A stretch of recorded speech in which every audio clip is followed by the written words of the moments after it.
This is one of the films that began to be written in Argentina and reached its highest point in Qatar, full of highs and lows. Highs and very highs, like having won every cup in Europe against the world, and very deep lows, like having your entire country criticizing you, being asked to leave the national team, having a $1 million contract leaked, or being forced to leave against your own will the club that watched you grow up. But that is precisely what makes the life of Lionel Messi one of the greatest films in the world, that only obstacles give meaning to purpose. And in Lionel's life, there were many that piled up to the point of breaking him. His childhood was relatively normal in Rosario, Argentina. His father is Jorge Horacio and his mother is Maria. They both love football, they have 4 children, and Messi is the third. They named him after the singer Lionel Richie. The true sports fanatic is his maternal grandmother Celia, who encourages all her grandchildren to play, and in Lionel that passion resonates more than in anyone else. One day, when Lionel is 4 years old, his grandmother takes him to a neighborhood match. Since a player is missing, she tells the coach to put her grandson in. The coach hesitates because Lionel is very small, but agrees. They give him an official jersey with the number 10, a number that will end up marking the rest of his life. As soon as the match begins, Messi dazzles and scores a couple of goals. The coach invites him to a team called Grandoli, and that day his grandmother tells him he will be the best player in the world. From the moment he joins Grandoli, it is clear that he carries a natural talent. The neighborhood kids fight over him to have him on their teams. He is shy with new people, but with his friends, he is one of them and even inspires them on the pitch. Messi is not only good, he is also obsessed with improving. School interests him little, and he does just enough to be able to go and play. At 6 years old, he joins the club Newell's Old Boys, where his team receives the nickname the Machine of '87 for being an unstoppable generation of players born that year. It is said that over 6 years he scores close to 500 goals. He is so passionate about it that in his mind, the dream of one day becoming a professional begins to take shape.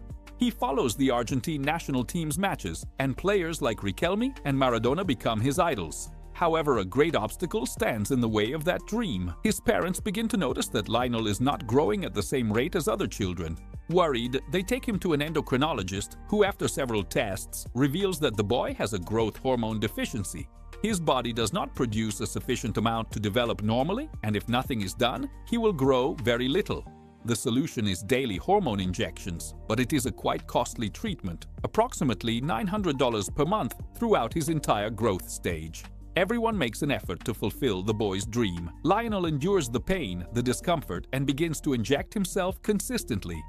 Every day, upon returning from playing, Messi measures himself on the wall next to his siblings' marks. Over time, Messi's father begins to have financial problems, and it becomes impossible to continue paying for the treatment. Newell's cannot help either. The dream seems to be over until a light appears at the end of the tunnel.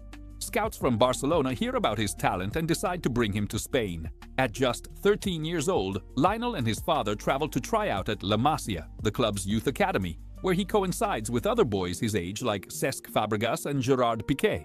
Although he is very shy and the others mock his height, Messi does not respond with words, he lets his game speak. That day he scores 6 goals, and at halftime they have to move him to the other team to balance the match. After months of waiting and negotiations, and after a club executive signed a commitment on a napkin as a moral guarantee, Barcelona signs a pre-contract, pays for the treatment, and brings the entire family to Spain, something almost unheard of for a 13-year-old boy. But the family fails to adapt and ends up splitting apart. Lionel and his father stay in Spain while the rest return to Argentina. Messi feels the weight of that division and struggles to stay close to his friends and to Antonella Roccuzzo, whom he has been in love with since he met her as a child. When he makes his debut with the youth teams, he scores 3 goals and confirms that the bet was worth it. But in his second match, he receives a violent foul that injures his left fibula, his dominant leg, and leaves him out for 5 months. Far from discouraging him, the injury awakens in him a greater ambition. He focuses on the gym, and when he returns, he is in the best shape of his life, scoring 36 goals in 30 matches with what became known as the Baby Dream Team. The first team coach is impressed and gives him an opportunity, and so the day of his official debut in the Liga arrives at just 17 years old, becoming the youngest player to make his debut with Barcelona's first team. In less than 5 years, he goes from having a dream and a lot of talent to sharing a dressing room with legends like Iniesta, Xavi, Eto'o, and his idol Ronaldinho. It is the latter who adopts him as a younger brother and makes sure he feels protected both in the dressing room and on the pitch. The difference between the two is clear. Ronaldinho is a beach player. He plays to have fun, while Messi is a street player. He plays to win. And that will become relevant later on. His debut with the senior Argentine national team comes in a match against Hungary, the same team against which Maradona debuted, initiating a comparison that will follow him throughout his entire career.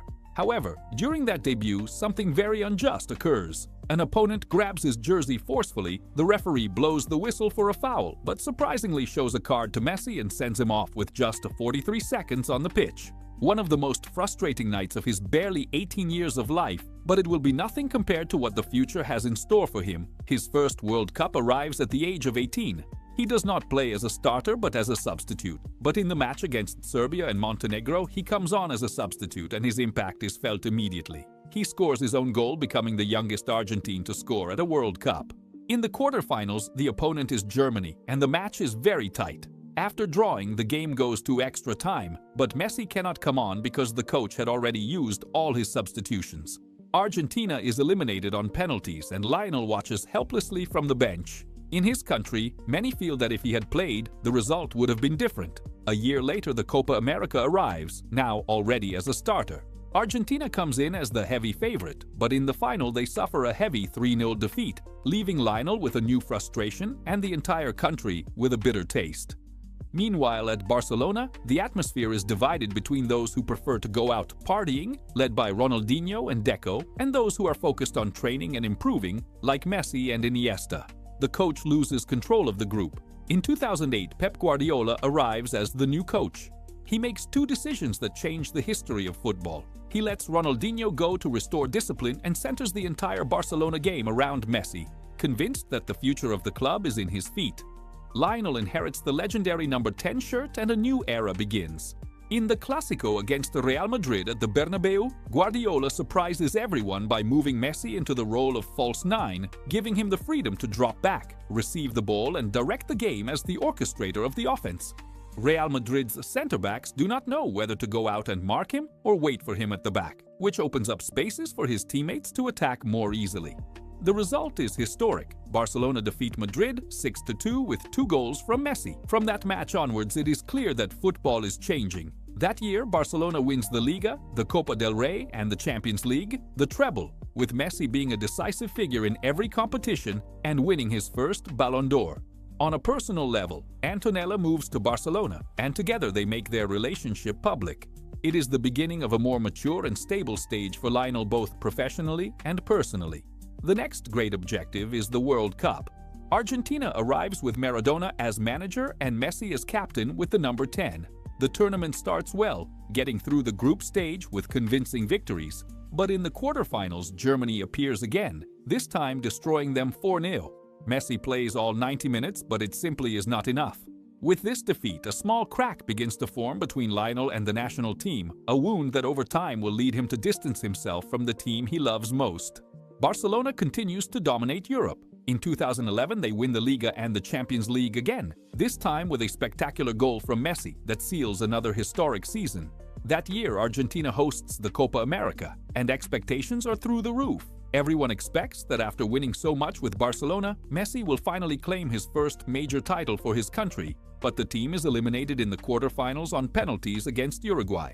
Criticism rains down on Lionel, even for absurd things like not singing the anthem with enough emphasis, as if that made him less Argentine. In 2015 and 2016, Argentina reaches the final of the Copa America in both editions, against Chile on both occasions. Both finals are decided on penalties and Argentina loses both. In the second one, Messi misses his kick, which causes him to collapse at the end of the match. After this comes a brutal wave of criticism. His detractors call him a fake Argentine, cold-hearted. They compare him to Maradona and say he will never be like him. All comments that weigh enormously on Lionel. What many do not understand is that Messi feels an enormous passion for Argentina. In private, he had mentioned that for him, a cup with his country was something far more meaningful and important than any number of Champions League titles. Unable to bring them a victory, with the pressure of millions bearing down on him and without the strength to keep enduring criticism, Lionel announces his retirement from the national team. The reaction is unexpected. Many realize that if they could not win with him, they will be even less able to without him. People take to the streets marching and asking him to come back. a massive campaign starts on social media. Even the president of Argentina speaks directly with him to ask him to return. 2 months later, Lionel announces his return. Meanwhile, at Barcelona, tensions with the board are growing. President Bartomeu hires a company to create fake accounts on social media and defame players, among them Messi, in the scandal known as Barçagate. Then comes a humiliating 8-2 defeat against Bayern Munich, with the club's most expensive signings scoring own goals. That becomes the last straw. Days later, Messi requests his departure by means of a burofax. Bartomeu ends up resigning, cornered by scandals, sporting failures, and terrible financial management that left the club with astronomical debts, the result of expensive signings that did not work out and inflated salaries that turned Barcelona into the most expensive squad in the world. When Laporta returns to the presidency, Messi trusts that things will improve and verbally agrees to renew his contract, accepting a 50% pay cut. But while he is playing the Copa America, the Liga reviews Barcelona's finances and drastically reduces the club's salary cap. Messi's contract, even with the reduction, no longer fits within the permitted budget. Upon his return, Laporta gives him the news that breaks his heart. Messi will no longer be able to play for Barcelona. At a press conference barely able to hold back his tears, Lionel steps up to the podium to announce that he is leaving the club that gave him everything, against his own will. The crowd gives him a standing ovation that completely breaks him. But before that farewell, something extraordinary had occurred in that very Copa America. Manager Scaloni built a team combining veterans like Messi, Di Maria, and Otamendi with a new generation of players who grew up admiring Lionel from childhood: Rodrigo de Paul, Lautaro Martinez, El Dibu Martinez, Cuti Romero. Many of them had dreamed as children of playing alongside him, and now they had the chance. That is why they did not only want to win the cup for Argentina, they wanted to win it for him. Confined in a health bubble for 45 days without being able to see their families, the group united in a unique way. They celebrated birthdays, played cards, drank mate, and built deep bonds. El Dibu became a father while locked away there. On Messi's birthday, they brought him gifts wrapped in whatever they could find at the training camp: deodorant, perfume, holy water. Those intimate moments united them like a family. In the final against Brazil, Argentina defended with courage after Di Maria's goal. The referee announces the end of time and Argentina are champions after 28 years. Messi cries on his knees on the ground while his teammates run towards him. As he lifts the Copa America, his face said it all. Rodrigo de Paul declared afterwards, "It makes me very happy that he achieved it, that we achieved it, but above all for him, for how he taught us never to stop trying." That victory was the prelude to the last great challenge, the 2022 World Cup in Qatar. Argentina arrives as favorites, with a 36-match unbeaten run, but with Messi at 35 years old and possibly in his last World Cup. The team knows what is at stake. Those same boys who helped Messi win the Copa America will leave their souls on the pitch to see their idol lift the World Cup because they admire him, because he inspired them, because they know that after so much, he deserves it. The start is a shock. They lose to Saudi Arabia, and a storm of criticism falls on the team. But Messi steps forward asking for trust. The team reacts, wins their following matches, and advances with authority. Against the Netherlands, the match becomes an epic battle with 18 yellow cards, a World Cup record. Messi celebrates his goal staring directly at the opposing coach with his hands behind his ears, a gesture that becomes one of the most iconic in the history of sport. Argentina advances on penalties. In the semifinals, they defeat Croatia 3-0, with Messi scoring from the penalty spot and becoming the all-time top scorer in Argentina national team history. Argentina secures its place in the final, and this time it is once again against France, who had eliminated them in the previous World Cup. The whistle blows.